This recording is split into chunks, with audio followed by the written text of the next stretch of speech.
Maayong adlaw kanatong tanan, naa kita diri sa ato ang City Hall para mag-update sad sa atong katawhan. Adtong Lunes, gi-launch nato ang katong Smart and Sustainable Communication Program sa City Government in cooperation with Department of Science and Technology.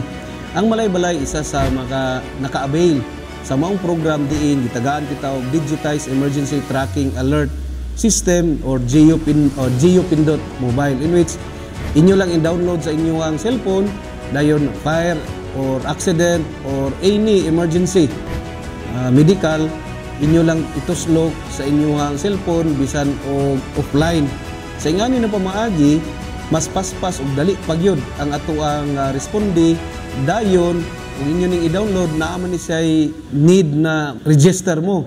So paspas kaayo ang location mahibaw-an ug ahadapit dayon ang reporting din sa tuwang responders per month or per week, paspas kaayo organisado. So, i-avail ta ni mga igsuon diri sa Malaybalay, giagat na ako ang taga Malaybalay na once na i-launch ni siya sa mga kabarangayan, so far may 16 kabarangay na gihimong pilot ni ini, libre ni siya.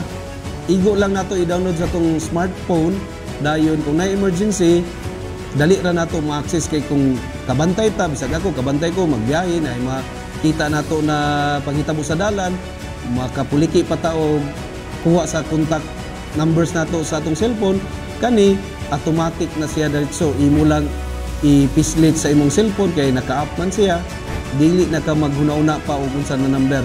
Basta lang importante para masalbar ang kinabuhi, propiedad, paspas na responde. Kanina programa na avail ni nato sa Department of Science and Technology, gihatag nila ang funding, kita lang dayon ang nag-implementar. Nanaan ni siya yung mga guidelines o nakapasar kita sa guidelines o ang ato ang independent private partners ni nakapasapod, niagi kini o public bidding, dayon gi-check o ang mga papilis ni ini, nakapasar sila, then mo na award sa ilaha. So kana lang, manghinaut ko na makatabang ginig dako sa atong dakbayan. So chance na ni sa taga Malaybalay, mga igsuon atong i-avail ang kanina programa. So ay magkabalaka, ato maning i-launch sa kabarangayan, mag information and education campaign man kita ni ini, atong i-avail lang. So sa kata Malaybalay, dako ning ikatabang sa dakbayan sa Malaybalay, labi na sa katawan para safe ang tanan. Dahil salamat ug maayong adlaw kanatong tanan.